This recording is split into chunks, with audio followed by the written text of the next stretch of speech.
Namo Vishnupadaya Radhikaya Priyatmane Shri Srimad Bhaktivedanta Narayana Namine Shri Krishna Lila Katane Sudakshana Udhari Madhuri Gunashtaiktam Varam Varenyam Purusham Mahantam Narayanam Tam Shrasa Namami Tridandina Bhakta Shuru Manincha Shri Krishna Padabda Driptai Kariji Chaitanya Lilamrita Sara Saram Narayanam Tam Satatam Prapadi Tavavasmi, Nadivami, Tvavina, Iti Vinayaraditvam, Nayaman Charanantikam, Jai Mahagranta Javadharma, Sia Satchidananda Bhaktivinoda Thakur. Radhe, Radhe ao Lincoln. Bom dia, Lincoln. Radhe Sham. Então, como todo mundo está acompanhando o Javadharma, a gente está num tema bem complexo, que é idolatria e Nitya Dharma, que é o nome do capítulo, né?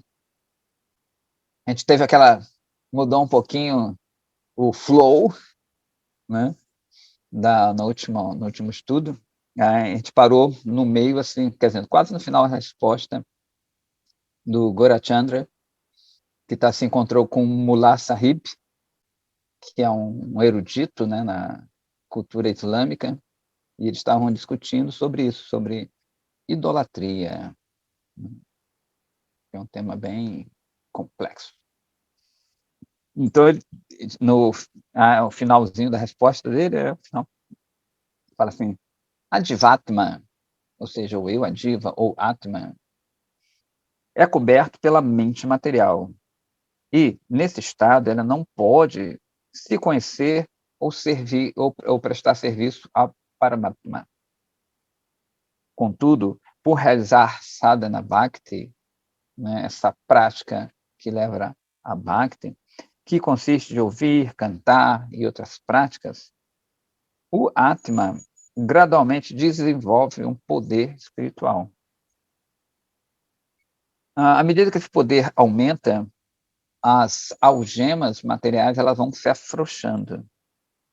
E quanto mais isso é relaxado, né, quanto mais isso acontece, mais a própria natureza da alma vai surgindo, vai aparecendo, claro, né? Portanto, uma pessoa gradualmente alcança uma percepção direta do eu e de Ishvara e se ocupa diretamente de atividades espirituais. Agora, é super interessante essa passagem aqui.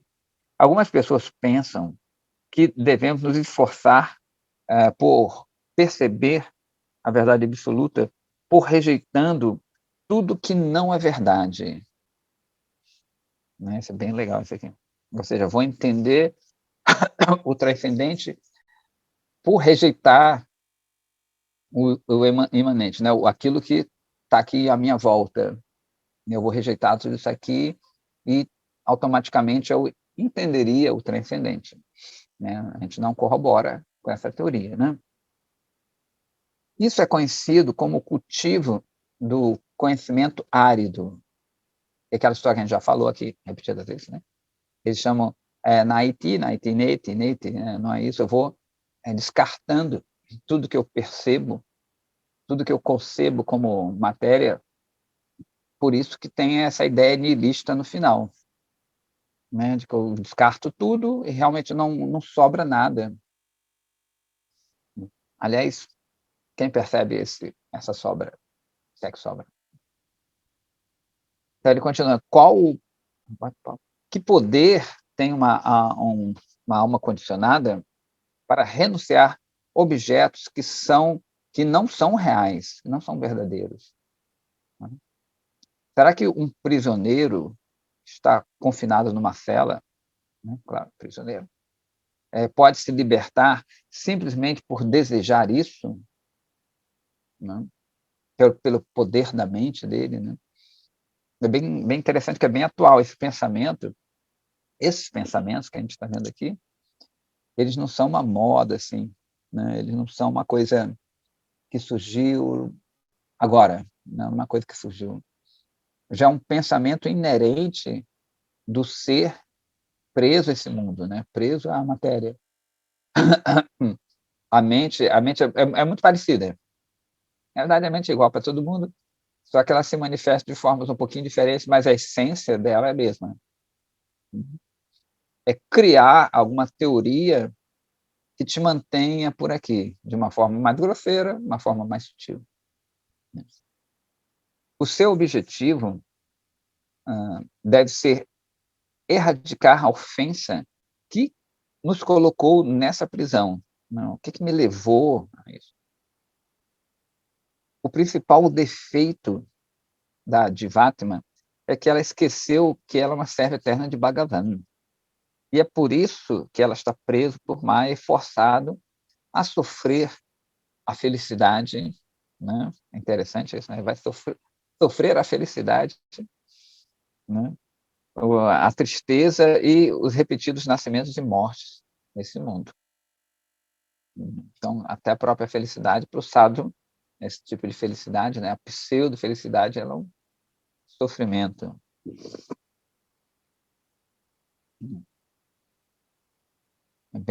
Eu gostei, achei esse parágrafo bem interessante, porque muitas vezes também a gente vê, né, que a gente está aqui nesse mundo.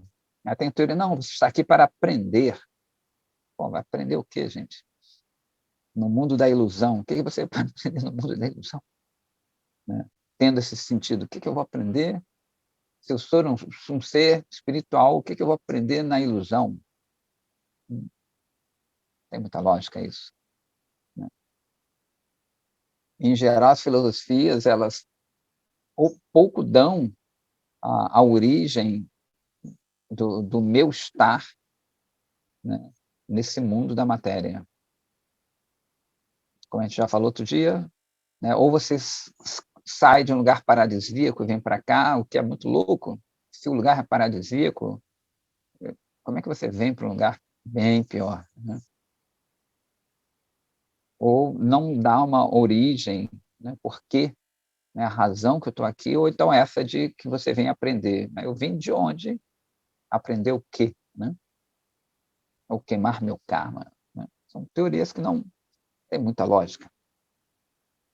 Ele continua agora, aqui. Embora uma pessoa pode inicialmente ficar ocupada na gratificação sensorial, se por alguma razão sua mente fica um pouquinho inclinada a Ishvara, e ela regularmente tem o darshana, né? O darshana vem drishti, de ver, nesse sentido, né? Você vê a deidade, e ouvir lila katha, ou seja, os temas sobre as atividades de Krishna, seu bhava, sua natureza de ser um servo de Hari, ela vai ficar mais forte. Quanto mais força esse bhava desenvolve, mais competente ela se torna para perceber a espiritualidade.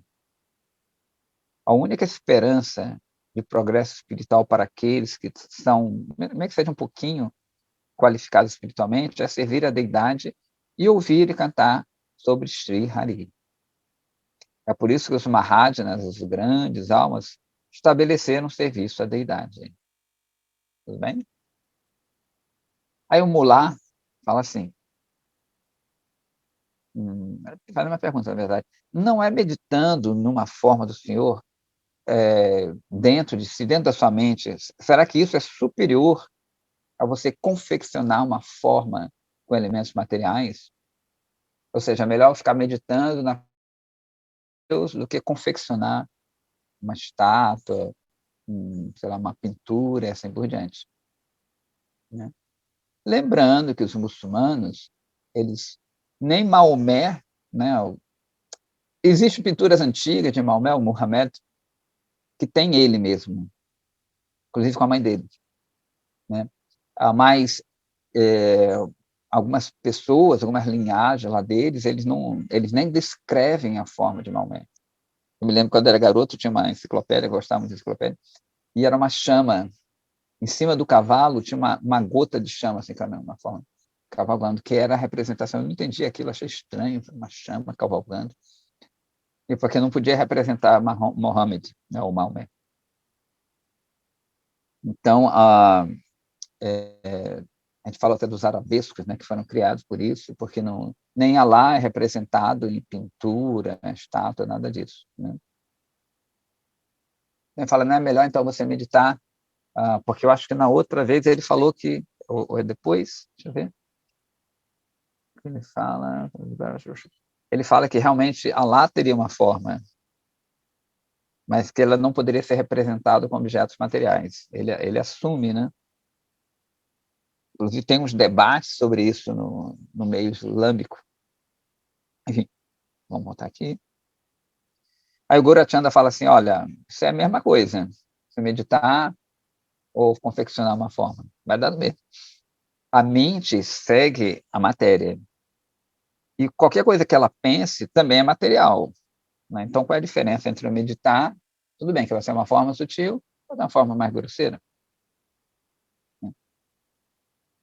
Nós podemos dizer que Brahma, que é o todo penetrante, mas como é que nossas mentes, na verdade, pode conceber isto? Isso aqui também é super interessante. Nós seremos forçados a pensar em termos do céu onipenetrante. Por isso que a gente tem essa ideia. Você lembra que a gente falou que Deus é o menor e o maior? Também esse conceito que ele começou logo no começo, falando sobre Bhagavan, porque Allah quer dizer aquele que é grande, é o maior de todos. E ele fala, mas Deus também é o menor de todos.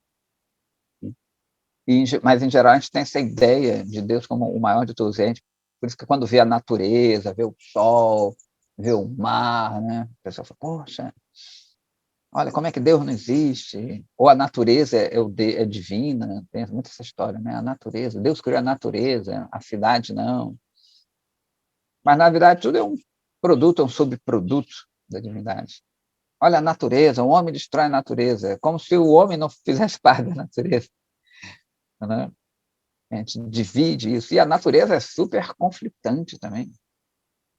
Qualquer biólogo, nem precisa ser biólogo, você vai num jardim, as formigas estão atacando os outros bichos, estão comendo a folha, tem uns lagartos comendo a mariposa comendo mosquito. É uma briga constante, é uma luta constante, né? A árvore querendo espaço para subir, fazer sua fotossíntese.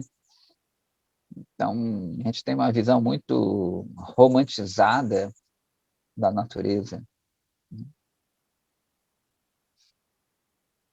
E nós fazemos parte dessa natureza também. Então, nosso poder de destruição também faz parte da natureza do eu. Desculpa, do eu não, do ser encarnado. Né? Ele tem essa natureza também, que é a dualidade, né? De ser uma pessoa melhor, uma pessoa pior.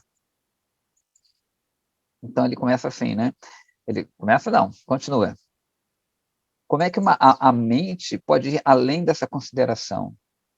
A nossa concepção de Brahma é, portanto, restrita ao limite do espaço material.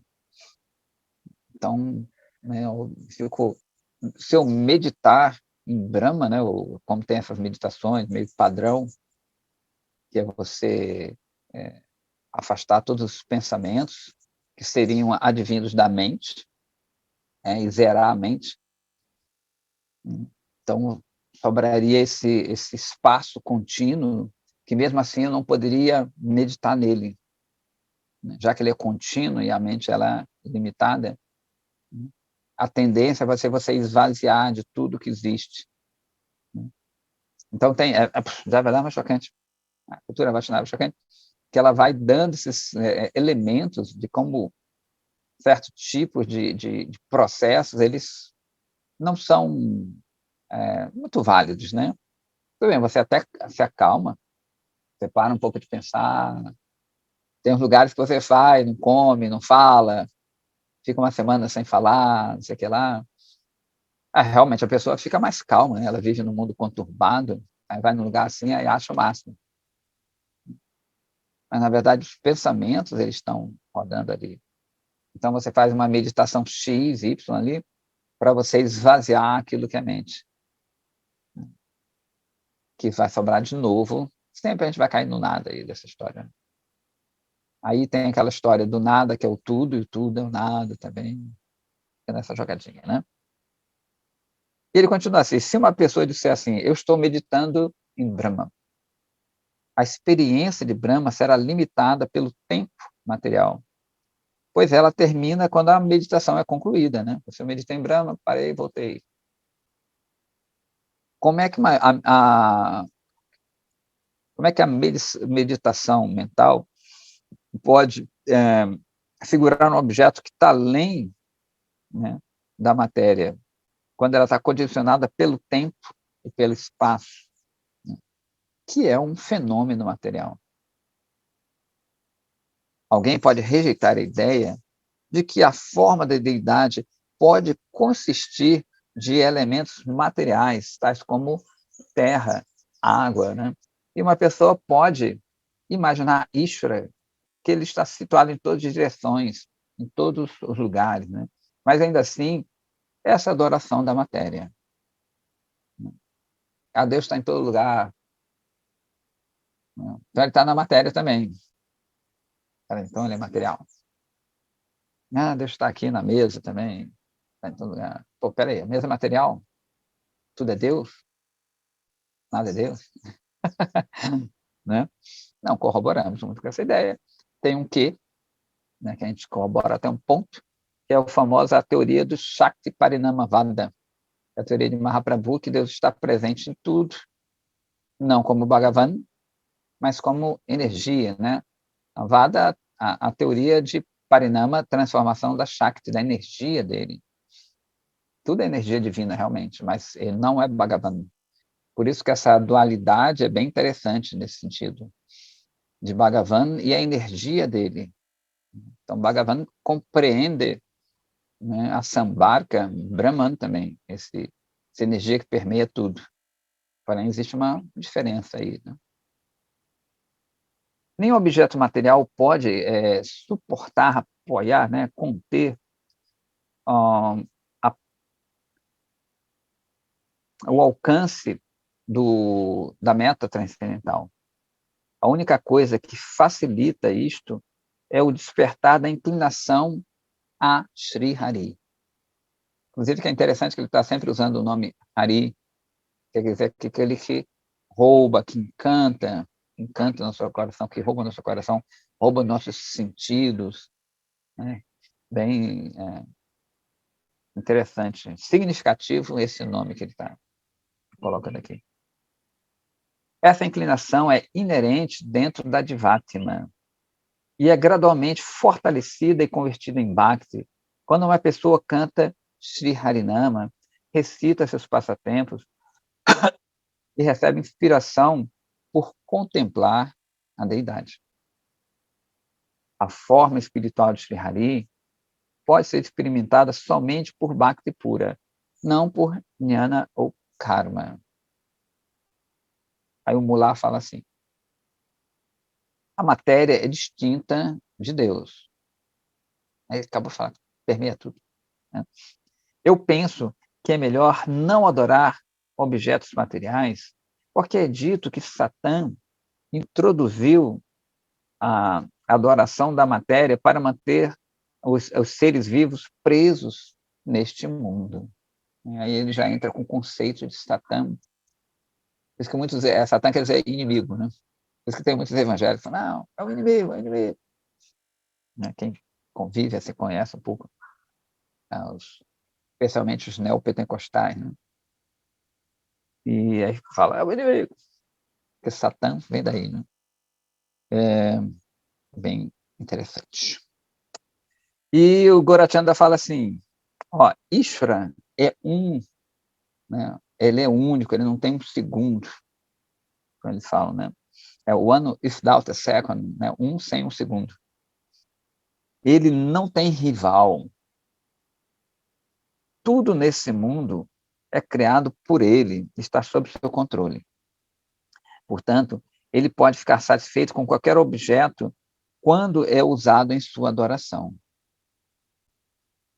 Não existe, tem aquele verso na Gita famoso, Patram Pushpam Palantoyan Yome Bhaktya Prayachati, né? Tudo que você me oferecer com devoção, é importante, eu aceito, né, que eles falam. Seja um pouquinho d'água, uma folhinha, não existe objetos nesse mundo que uma pessoa pode adorar.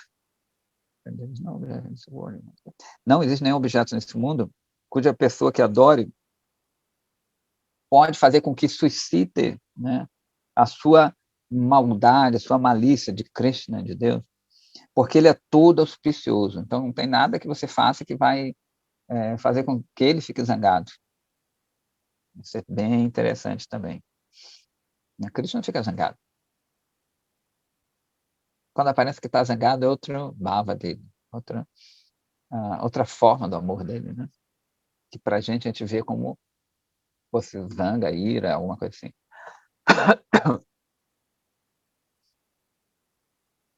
Se uma pessoa tal como Satã existisse, ele não é ninguém mais que uma diva especial que está sob o controle de Deus. Ele não tem poder de fazer qualquer coisa que seja oposta ao desejo de Deus. Né? Então, esse conceito, todo mundo sabe aí, né? Não existe um oponente mais fraco, né, de Deus, né? Uma contraparte da divindade nesse sentido, né? Que um personaria seria a personificação do bem e a outra personificação do mal. Isso já é uma visão extremamente materialista, porque ela é dicotômica, ela é dualista também, né? Então tem o bem ali e o mal acolá. Um dá toda bondade, outro é toda maldade, maldade pura. Então não existe maldade pura, porque essa maldade ela seria absoluta.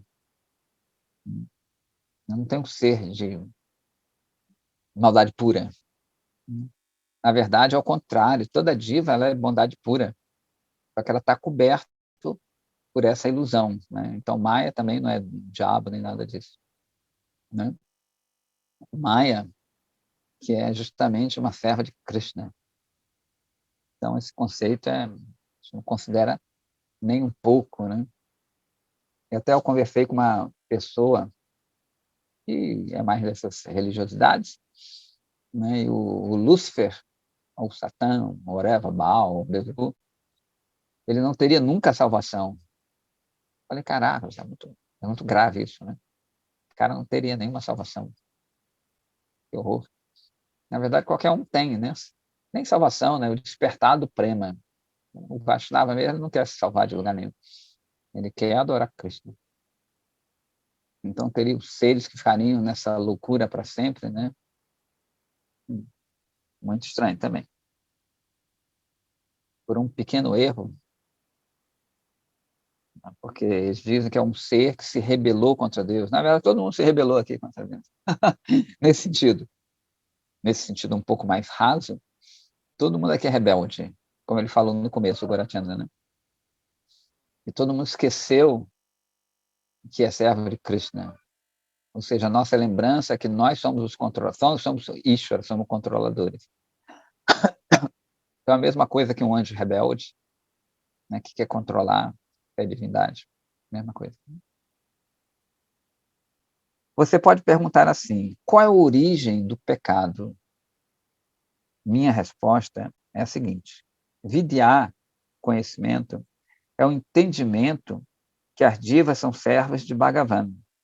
E a Vidya é o oposto, né? O esquecimento disso. Todas as divas que, por qualquer razão, se abrigam em avidya, ignorância, lançam a semente de todos os pecados em seus corações.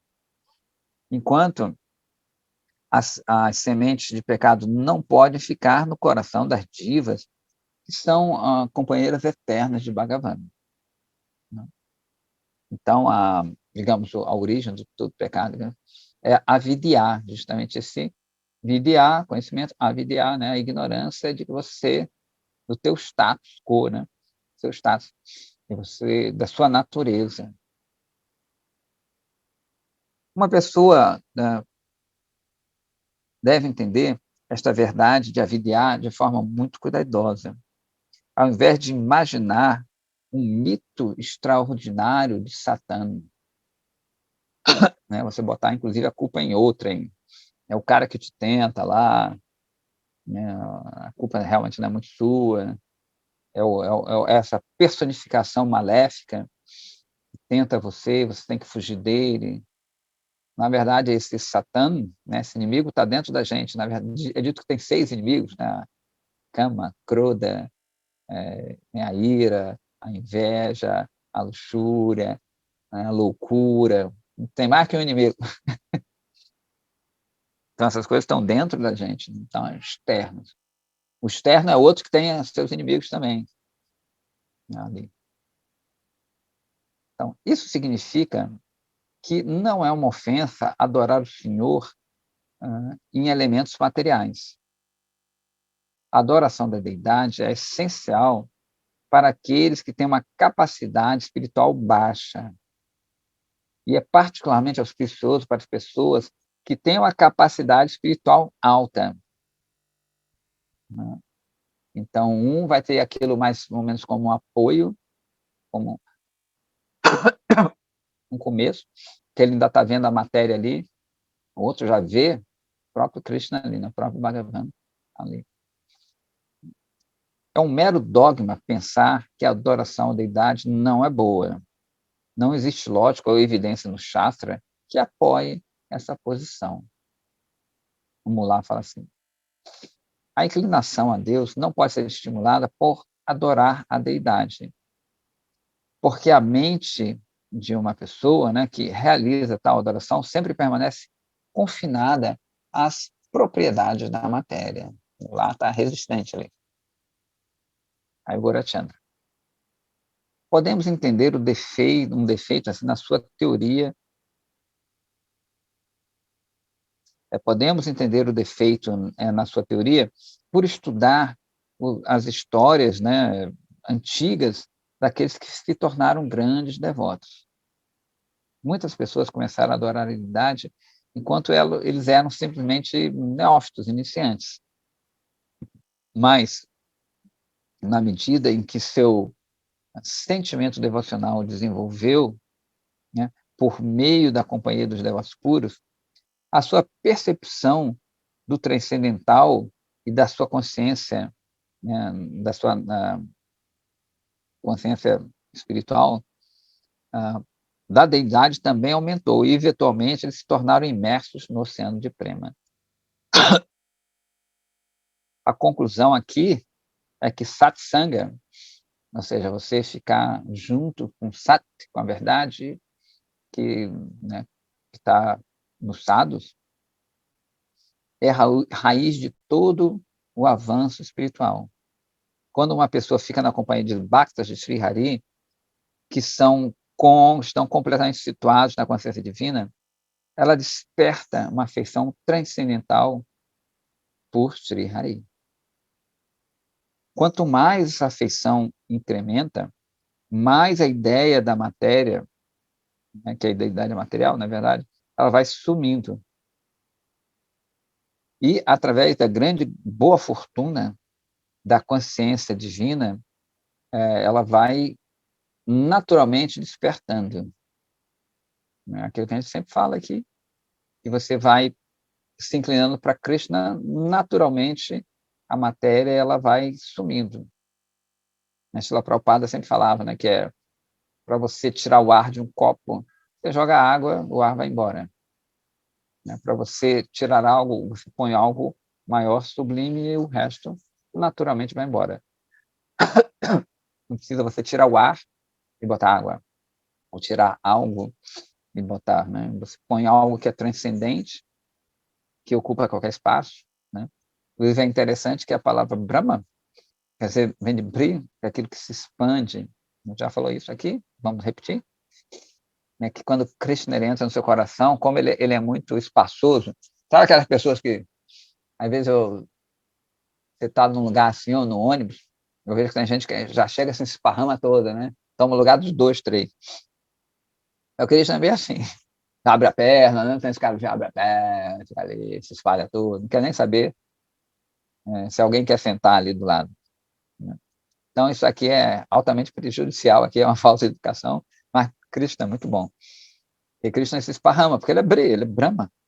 Então, ele vai se expande. Quando ele entra no coração, ele fala, ele senta ali no altar do nosso coração, Mana Mana Mandire, estava nesse livro. Krishna Murari, Shri Krishna Mana Murari. Né, que eu faço da minha mente um templo. Mana Mana Mandire.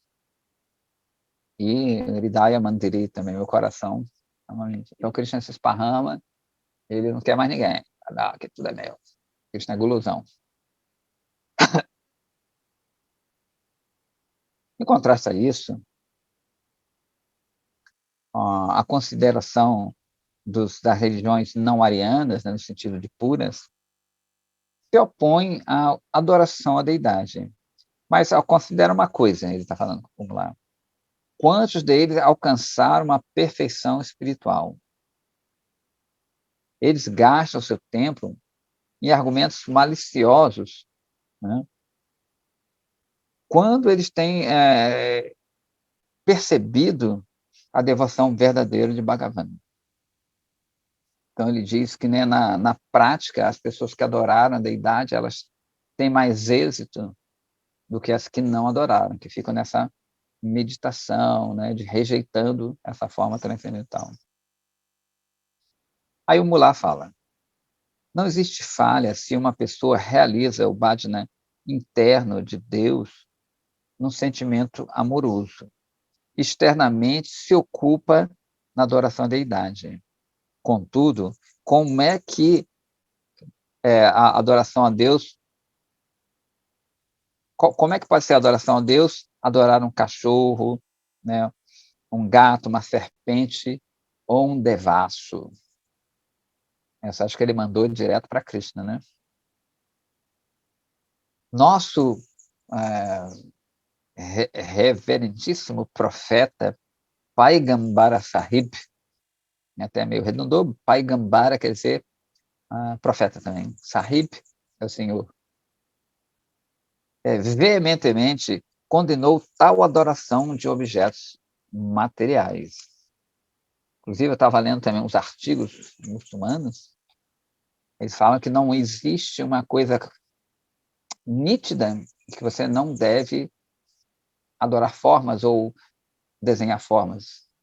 Isso que é muito vago nas escrituras deles. Né? No Corão, tem outras escrituras que eu me esqueci o nome deles também. Diz que não está nada explícito. Gorachanda fala assim, todos os seres humanos são gratos a Deus. Não importa quantos pecados eles cometeram, ocasionalmente, eles ficam conscientes que Deus é a entidade suprema.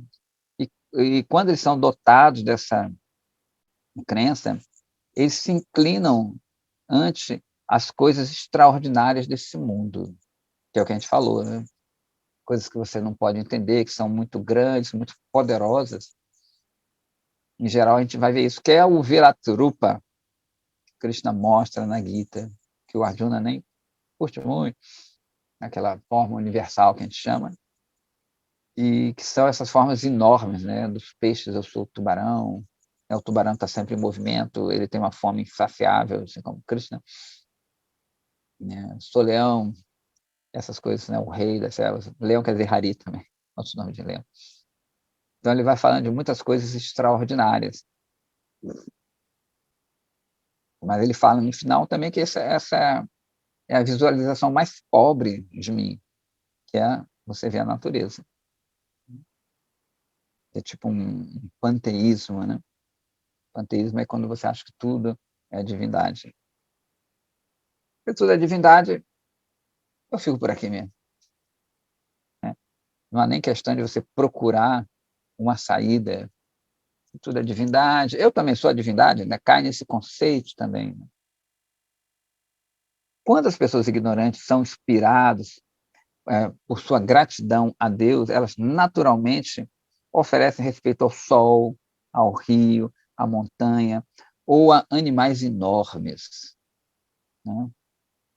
Eles expressam seus corações ante tais coisas e mostram submissão a eles. Na verdade, existe uma grande diferença entre esse tipo de adoração de objetos materiais e a afeição transcendental ao Senhor. Ainda assim, quando tais pessoas ignorantes adotam um sentimento de gratidão a Deus e reverência aos objetos materiais, isso gradualmente produz um efeito positivo. Portanto, se formos examinar a situação de uma maneira lógica, nós não podemos acrescentar nenhuma falha a eles. Que interessante que ele falou, né? Bhaktivinoda Thakur é muito misericordioso. Então, ele diz que mesmo a pessoa, por ela mostrar uma gratidão à divindade, a Deus, né? Mesmo que ela não saiba quem é Deus, ou assim por diante, mas quando ela vê esse objeto, ela começa... Essa inclinação, ela é positiva, que isso pode levar a ela um grau de entendimento maior. É bem legal, né? Tem o mudra aí também de questionamento de nosso querido Lokanatha, né? Diga, Lokanatha. Vai, Prabhu, Hare Krishna. Prabhu, ontem eu conversando com meu filho mais velho, ele... Opa, tá falhando. Opa aí. Quem tá falhando. Quem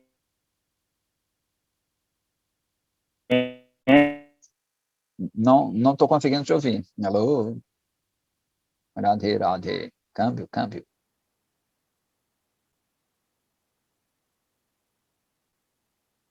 Teve um probleminha aí na comunicação. Prabhu. Opa, voltou meu sinal? Agora voltou. Tá bom. Ontem eu conversando com meu filho e ele fazendo algumas perguntas para mim, ele chegou e disse assim perguntou para mim: "Ô pai, quem é que fez essa imagem de Deus aí, de Krishna? Quem é que fez essa imagem?" Aí eu não tinha resposta para ele, assim, não lembrava de uma resposta, né, Prabhu? Não estava assim gravado na minha mente, assim, já ouvi falar, mas não lembrei, assim, não tinha argumento mesmo para dizer para ele, né? E ele chegou e disse assim: mas tu me falou esses tempos que Krishna é o mais belo de todos. Não existe beleza maior do que Krishna. E aí ele perguntou, né, por que fizeram aquela imagem de Krishna, porque, no ponto de vista dele, existem outras imagens, outros desenhos de outras épocas, que, no ponto de vista dele, são mais belos que aquela ali. Que, por exemplo, ele citou aqueles desenhos dos faraós, né, da Cleópatra, dos egípcios lá, né, que ele... aqueles desenhos daquelas pessoas lá, no ponto de vista dele, são mais belos que aqueles que na tradição Vaishnava apresenta como Krishna. Então, na verdade, são duas perguntas, né, Prabhu? Da onde surgiu essa imagem, né, essa forma de Krishna, né, assim, humana, assim, esses traços humanos, e essa questão também, assim, em outras tradições também tem algumas imagens, e eu não tenho essa visão dele, mas, tipo, por exemplo, ele trouxe essa visão, entendeu, Prabhu? Certo. Ele achou mais bonita a imagem X do que a Y ali.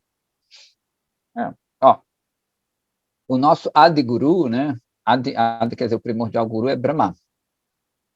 Então, o próprio Brahma, ele vê Krishna, né? A gente vê na instrução, ele ouve a flauta de Krishna, ele tem um Dashna lá de Krishna. Então, ele descreve, inclusive no Brahma Samhita, ele vai descrever a morada de Krishna, assim por diante, né? Venum Kwanandanaravindandalayataksham Bhavatan Sasitam Buddha Sudaranga Kandara Pakoti Kamanya Vishashashabha Govinda Nadipurishanta Mahamata. Fala que Krishna toca a flauta, né? Ele vai descrevendo várias coisas. Então, eles viram, né? Não só ele, muita gente viu Krishna, na verdade. O próprio Kamsa viu Krishna. Né? Óbvio, com uma visão diferente. Mas vários sábios viram Krishna, Vyasadeva, Narada Muni. Então, por isso que a gente considera que não é uma coisa material. É óbvio que a minha visão é material. Então, eu às vezes vejo um Krishna, às vezes, outro dia eu vi um Krishna na Índia, assim, pintura, achei ele meio obeso. mas tá meio fora de forma. Falei, eu fiz que ver o filho, ó, só que eu comparei com outra forma de Krishna, essa forma de Krishna que tá mais bonitinha, né? Ou a gente vê aquelas pinturas russas belíssimas, né? Tem uns russos que eles são artistas. Então, a nossa visão material é diferente, né? E quando a gente põe, né, no papel, não dá exatamente para... É que nem eu vou desenhar você. Eu sou horrível de desenho. Nunca vai ser você mesmo, né? Que é uma forma ali bidimensional, unidimensional, sei lá. Enfim, não é uma forma tridimensional, especialmente que eu não tenho visão, né? Premandya Nuturita Bhakti Vilocha Anena também.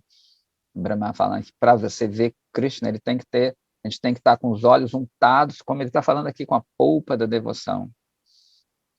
Então, para a gente, né, pelo menos para mim, quando eu vejo a deidade, meu intelecto sabe que não é matéria. Meu intelecto, ele fala, não, isso não é material.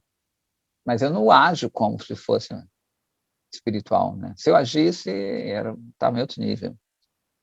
Por isso que ele diz que é bom para os neófitos, a adoração da deidade, que de alguma forma te foca ali, e é melhor ainda para os outros, que são muito avançados, que eles já vem Krishna ali direto, né? Eles têm um relacionamento direto.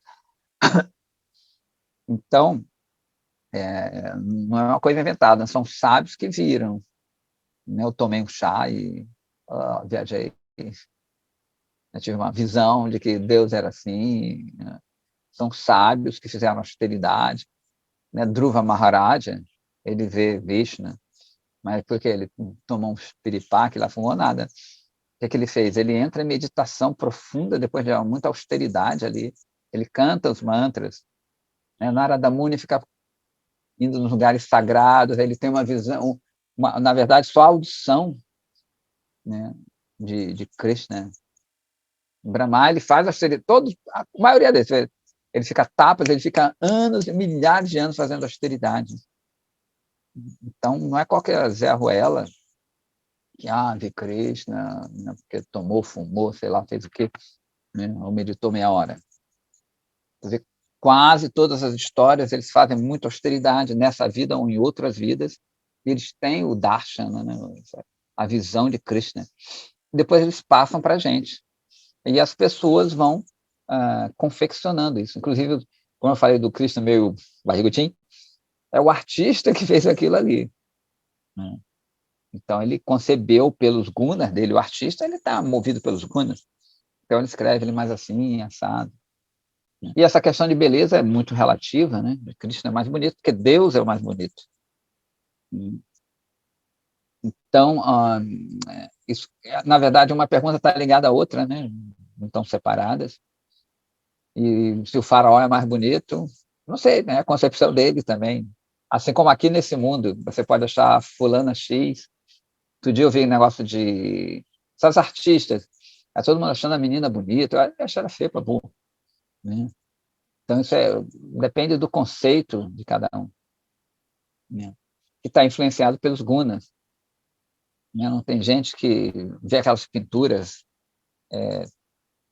modernas, eu acho horrível, né? É uma coisa feia. Você vai num museu de arte moderna e tem uma privada ali pendurada na parede, acho uma loucura, né? Então, isso aí não cabe muito, né? Não tem muita lógica aí nessa história. Não sei se respondeu, mas é por aí. Então, ajuda bastante, Prabhu.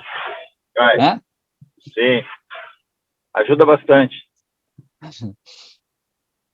Tem outra mão ali também, do Prabhuji. Reverências. Reverência a todos aí do grupo.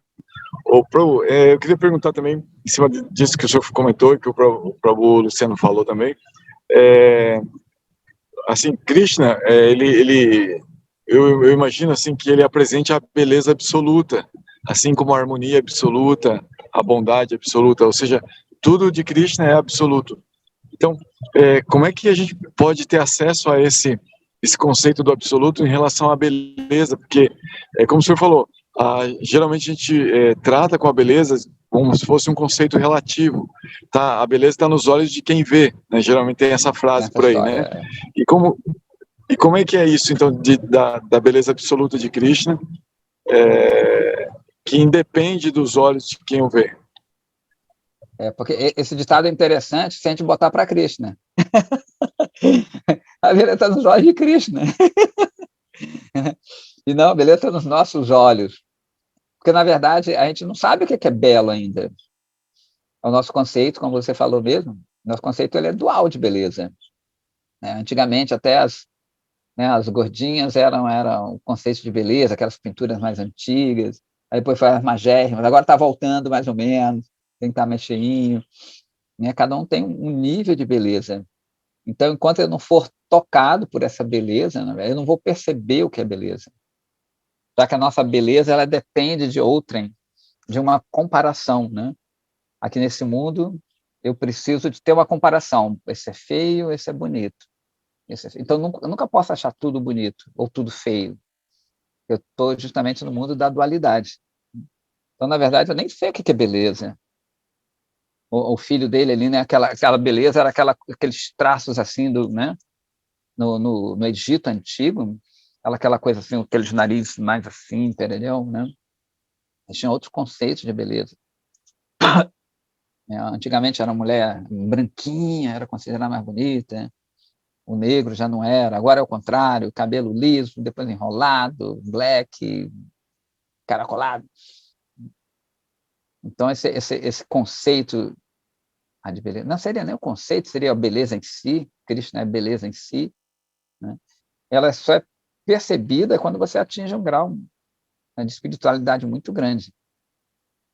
Aí você vê até com os olhos de Krishna, né? A beleza está nos olhos de quem vê Krishna, tem os olhos mais bonitos, ele que vê tudo com belo. Por isso que tudo se torna mais belo, né, nesse estado de purificação. Né? Tanto que, para a gente, né, eu moro aqui num lugar bem, meio assim, senão eu estou vendendo um apartamento, é um lugar muito sujo, tem muito mendigo. Né? Por quê? Mas meu olho está vendo aquilo ali, essa comparação, meu nariz, né, sente o cheiro desagradável. Quando você transcende mesmo, quando chega a esse nível, né, você vai ver tudo com os olhos de Krishna. Né? Não tem feiura, não tem nem essa dicotomia existe. Tanto que tem aquela história que o Tama Bhagavata ele desce, né, ele faz o papel de uma Madhyama para poder falar. E para ele está tudo bem. Então, na verdade, está tudo bem, está tudo tranquilo. A minha dor, né, o meu sofrimento, a pessoa não enxerga mais assim, ela não pode ver isso. Então, realmente, a beleza está nos olhos de quem vê, no olho transcendental de Krishna. E quando a gente atinge esse estado, eu vou ver como Krishna nesse sentido. Né? Eu tenho essa visão de Krishna mesmo. Tudo, na verdade, é transcendente, tudo é criação dele.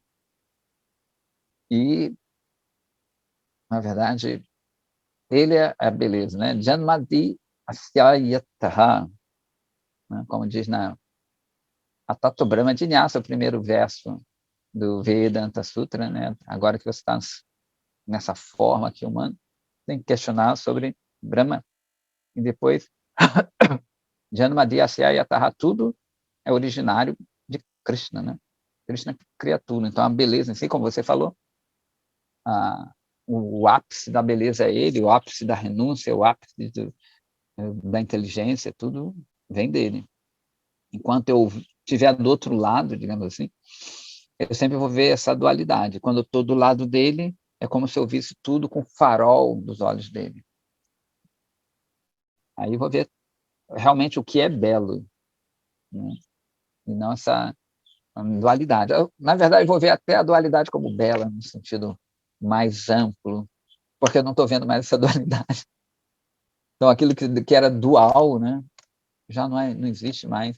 Ou, se eu percebo ela, é só para tirar alguém dessa dualidade e passar para esse lado, digamos assim, para poder ver essa beleza.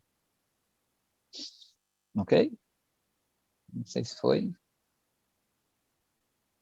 Aí é por aí. Tudo bem? Tudo bem. Então, continuando aqui na resposta de Gaurachandra, ele fala assim: a meditação na característica todo penetrante de Deus e oferecer namás, eu acho que ele já está falando em árabe aqui, é namahá, ou outros tipos de prece para um aspecto impessoal do Senhor, também são desprovidos de amor transcendentalmente puro. Então, como que esses métodos têm alguma diferença de você adorar um gato, por exemplo? E foi forte aqui. Nós consideramos que é essencial que o bhava surja, né, esse sentimento, em relação ao Bhagavan, por qualquer meio possível. A porta que leva à elevação gradual é firmemente fechada, essas pessoas, de qualquer nível de adoração, são ridicularizadas ou condenadas. Então, ele está com uma visão muito ampla aqui.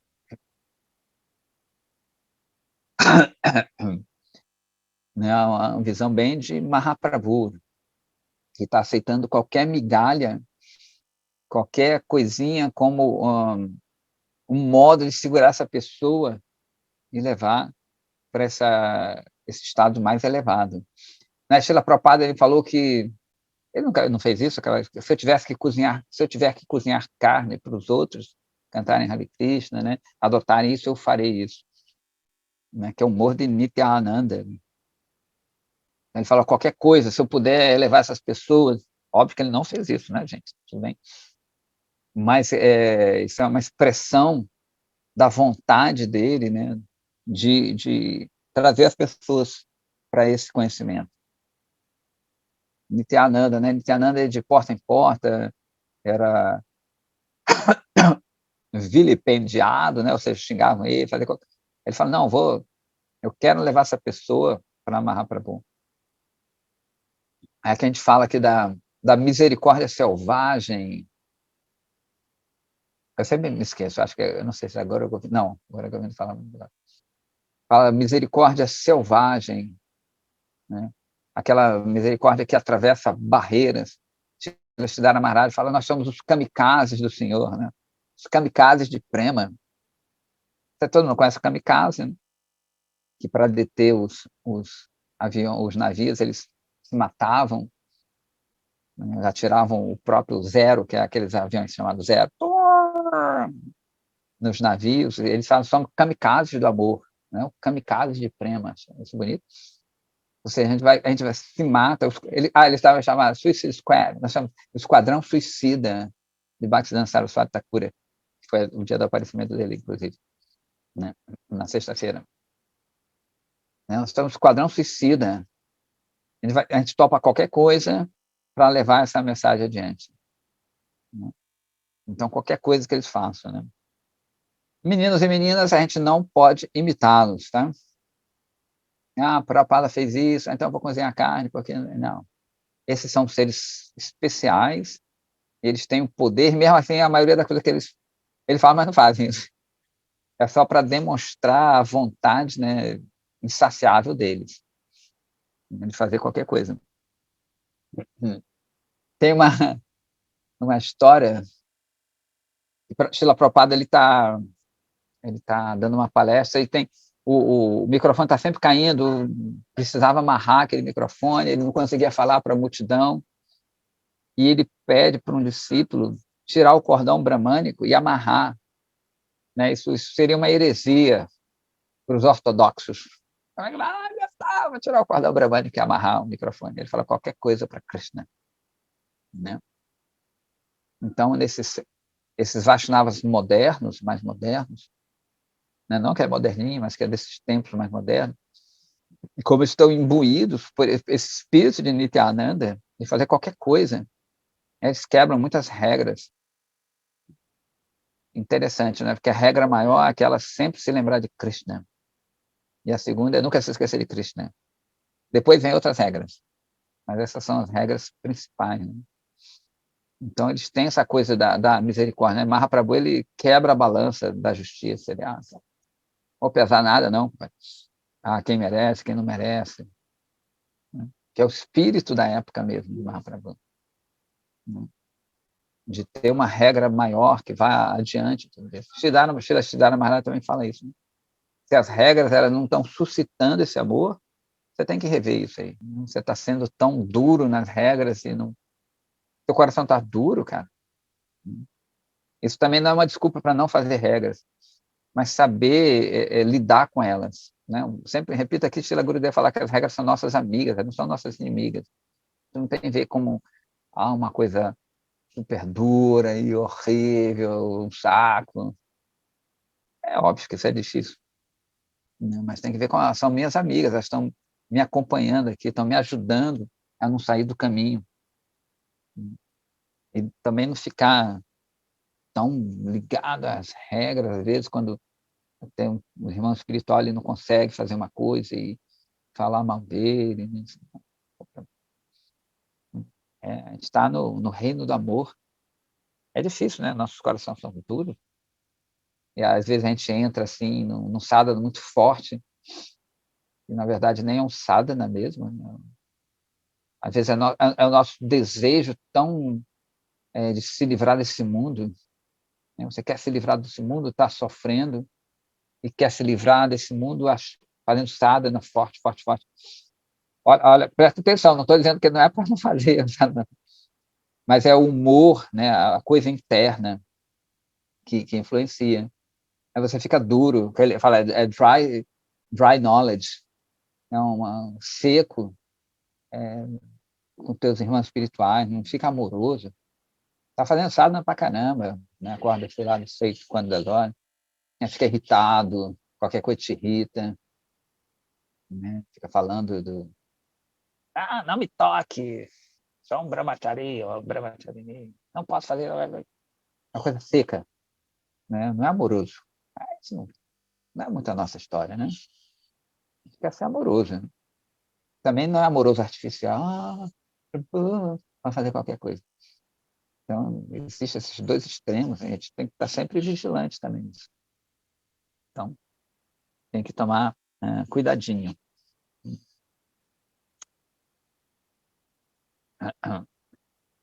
Então, ele fala que isso é um grande erro da nossa parte, a gente ridicularizar e condenar as pessoas que estão nesse estágio. Não, deixa fazer lá. Está curtindo, está tendo uma inclinação a Krishna, seja uma forma ou outra, beleza. Tenta jogar essa inclinação para uma coisa mais elevada. Então, Mullah fala assim, então, devemos concluir que tudo é Deus e que a adoração de qualquer coisa, né, também é adoração a Deus? É uma pergunta, pai. Isso significa que a adoração de objetos pecaminosos ou a tendência pecaminosa também é adoração a Deus. Todos esses diferentes tipos de adoração satisfazem a Deus? Ele fala, olha, não estou falando isso, não. Ao contrário, Deus é distinto de todas essas coisas. Deus cria, controla tudo. E tudo, na verdade, tem uma relação com Ele. O cordão desse relacionamento corre através de tudo. E é por isso que uma pessoa deve inquirir sobre a presença de Deus em todas as coisas.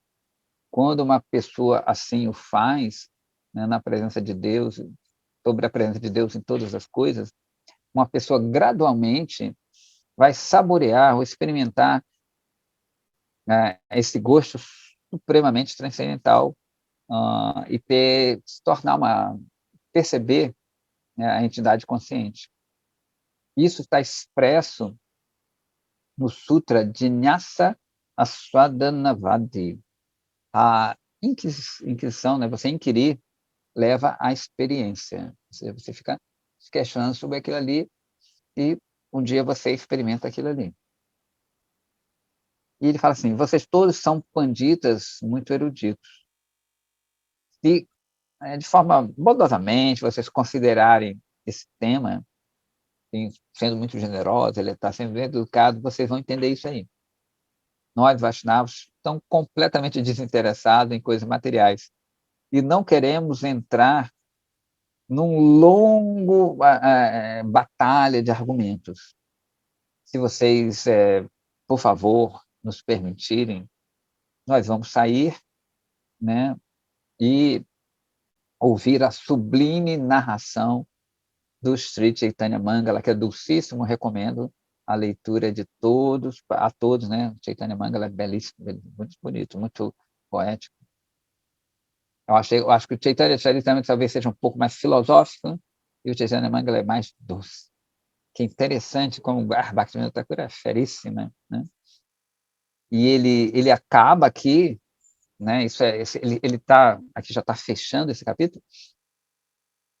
Ele dá um tapa de luva de pelica, digamos assim, e ele fala, ó, você está querendo saber tudo isso, mas a gente adora a deidade, a gente não quer saber nada disso. Ele está meio mostrando, dando já o exemplo em si do que ele falou, sacou? É bem legal. Não, bacana, é um gênio. Né? Ou seja, você considere isso, pererel, mas a gente não está interessado em argumentar isso. A gente adora a deidade, a gente não quer saber de matéria. Né? Então, a gente quer ler o Chaitanya Mangala, que é doce, né? É bem legal. Tudo é muito casadinho aqui no Devadatta, mas na verdade todos os Shastras. E o autor fala assim, né, na verdade, que o Bhaktivinoda Thakur fala assim, ó, não ficou evidente a qual conclusão o Mullah Sahib chegou, como resultado dessa conversa aí. Depois de um silêncio assim, pequenininho, ele disse assim, o Mullah Sahib, né? Olha, eu fiquei muito satisfeito de ouvir seu ponto de vista, e outro dia eu vou retornar e vou fazer mais umas perguntitas. Agora fica tarde e eu tenho que retornar à minha casa.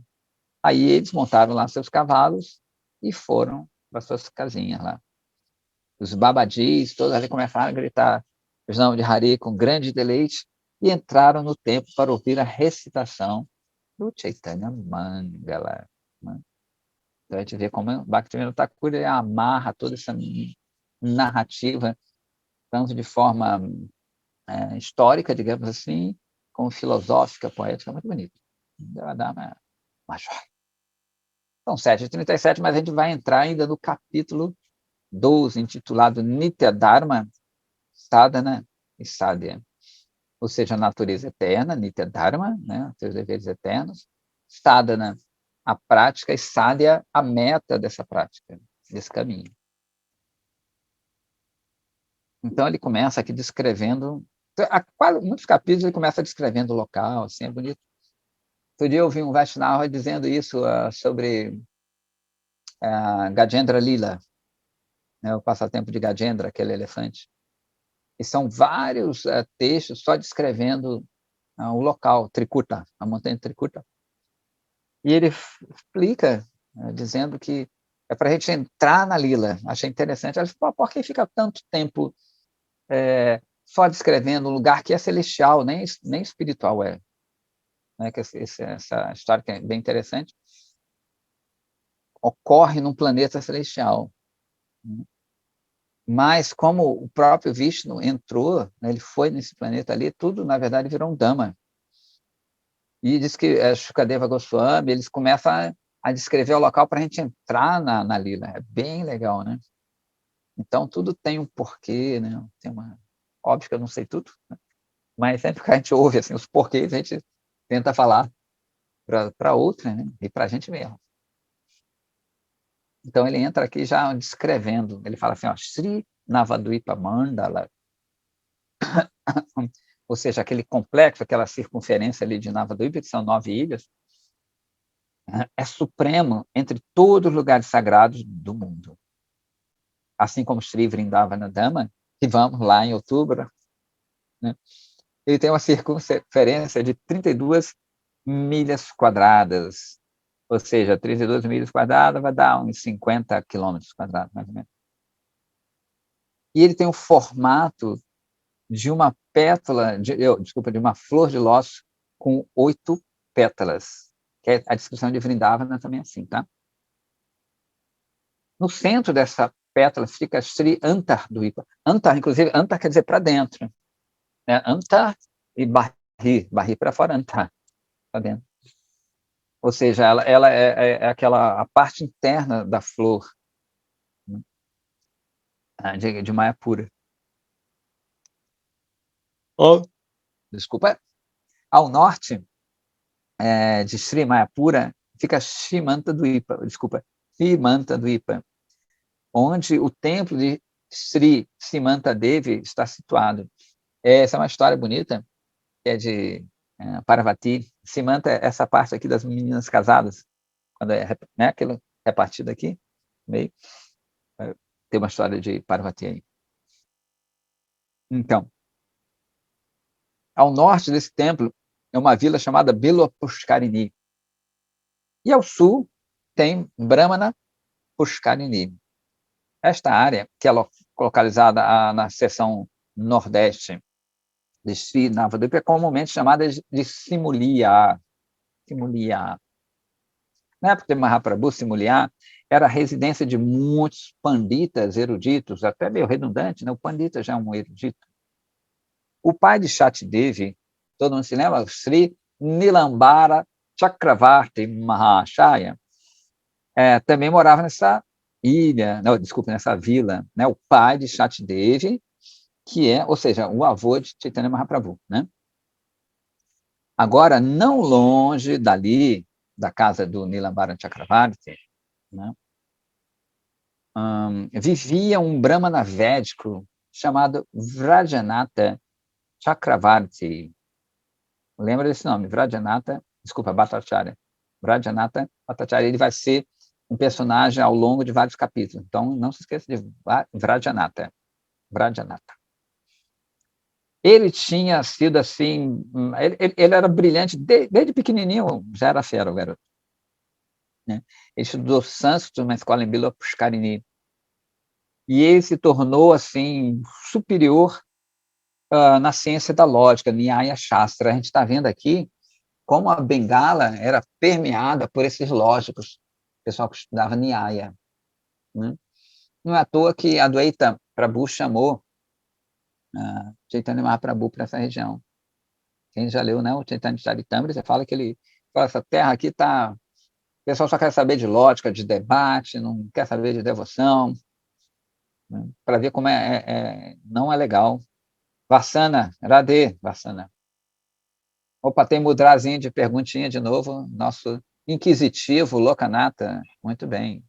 Prabhu, Hare Krishna. Jai Shri Radha. Prabhu, eu queria fazer 2 perguntas assim, podia fazer no chat ali, mas eu estou no carro, melhor eu falar às vezes a pergunta é de um, né, é de todos, ou não. Prabhu, eu queria saber, assim, o Chaitanya Mangala, que eu nunca tinha ouvido falar, ele tem em português? Não, infelizmente não. Tá. E essa lila de Gajendra, onde é que a gente encontra fora o Bhagavata? Ele tem fora do Bhagavata ou é só no Bhagavata? Tem no Bhagavata. E tem...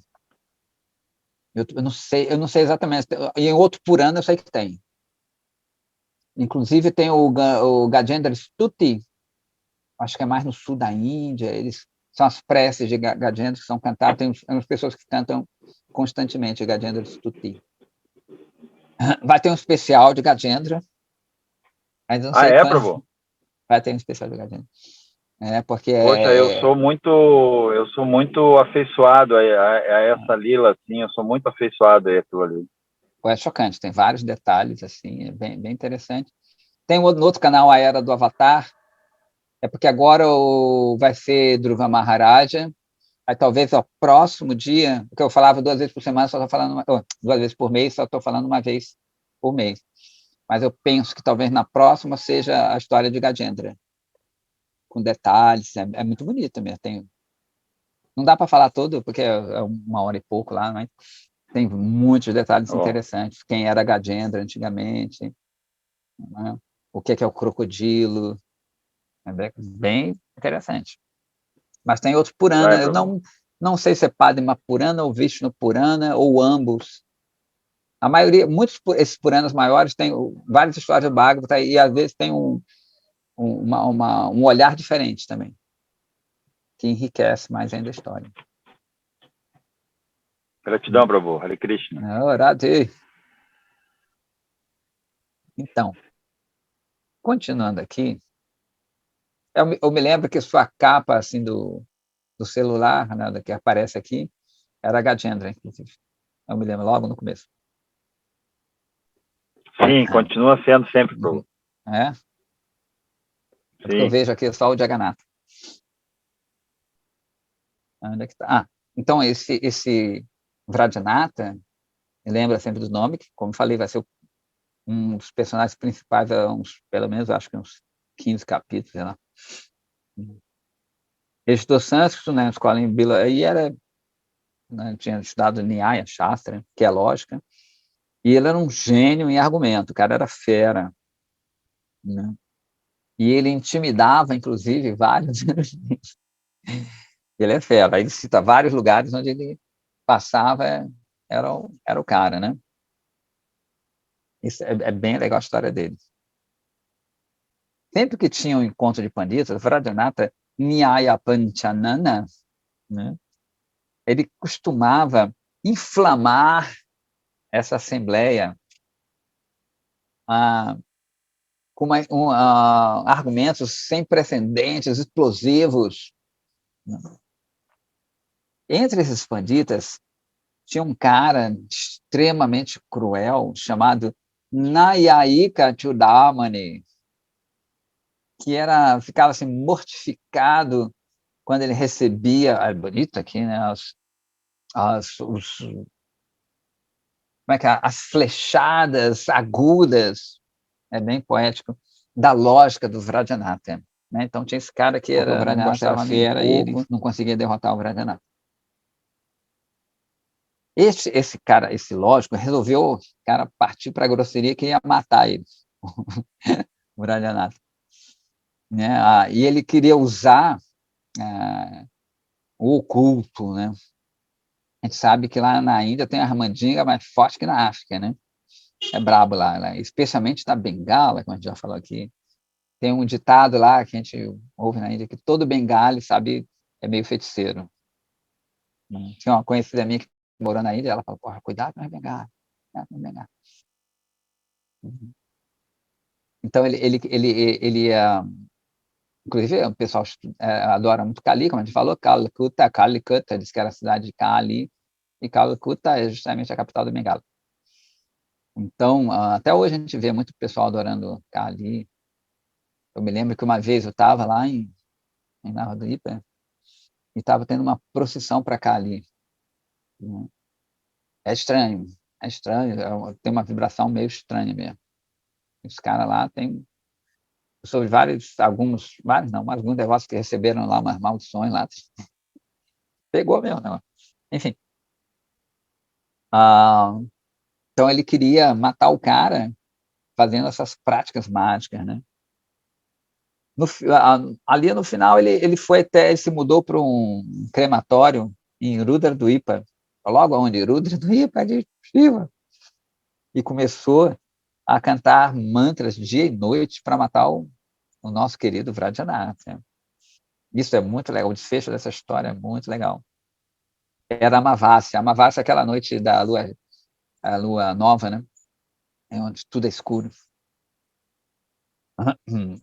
À meia-noite, o Nayayika Chudamani sentou no meio ali do crematório e começou a chamar a sua deidade adorável. Ó, mãe, que era Kali, né? Ó, mãe, você é a única deidade adorável em Sakaliuga. Eu ouvi que você fica muito satisfeito simplesmente pela recitação de uns poucos mantras. E você, de uma forma muito fácil, concede bênçãos aos seus adoradores.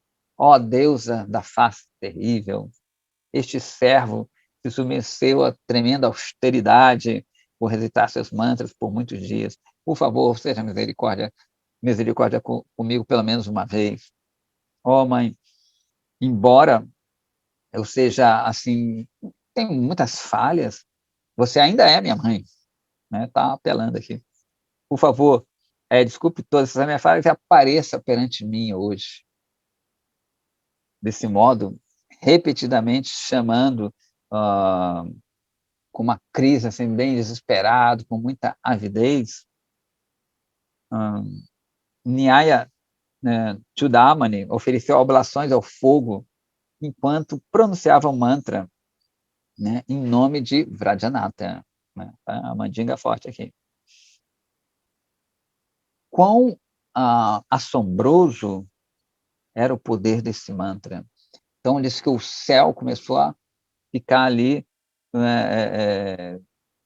com uma massa de nuvens densas, começou a ficar, que nem aquele filme, essas nuvens escuras começaram a aparecer, e um vento muito forte começou a soprar. E trovões ensurdecedores começaram a tonitruar. Fantasmas nefandos, olha que bonito, espíritos malévolos podiam ser vistos nos flashes dos raios. Então, tudo escuro, dava um raio, aparecia uma forma, aí voltava a escuridão, parecia um raio, os bichos apareciam. Bem gráfico aqui. Com a ajuda de um vinho sacrificial, Chudamani juntou toda a sua energia e falou: mãe, por favor, não se demore. Então, uma voz celíflua, ou seja, que fluía dos céus, fala assim: não se preocupe, Vrajanatha Nyaya Panchanana não vai discutir mais o Nyaya Shastra, nunca mais ele vai falar sobre Nyaya Shastra. Vocês já estão percebendo a bênção, né? Dentro de uns poucos dias, ele vai abandonar toda essa história de debate e vai permanecer silente, ou seja, não vai falar mais nada sobre isso. Ele não vai ser mais seu rival. Fica tranquilo e retorne à sua casa. Eu vou falar o resto, que eu não quero estragar a surpresa. Como isso vai acontecer, já são 7h51, mas o desfecho dessa história vai ser o começo de outra história e de outras histórias. É bem interessante como a gente vai ver como essa suposta maldição vai virar uma benção. É bem legal essa história. Então é isso, gente. Domingo Shivaratri, né? Neida, Jai Sri Radha, Neida. Hoje o estudo foi mais gráfico. Né? Muito obrigado, Prabhu. Eu que agradeço. Vamos em outubro para a Índia, todo mundo? Vamos todo mundo para a Índia em outubro? Nossa correspondente já está botando uma pilha lá. Sim, sim. Correspondente especial. Vamos lá. Então, beleza. Ok, o pessoal tem que trabalhar. Jai Sri Radhe. Jai Sri Radhe. Haribol. Haribol. Haribol. Hare Krishna.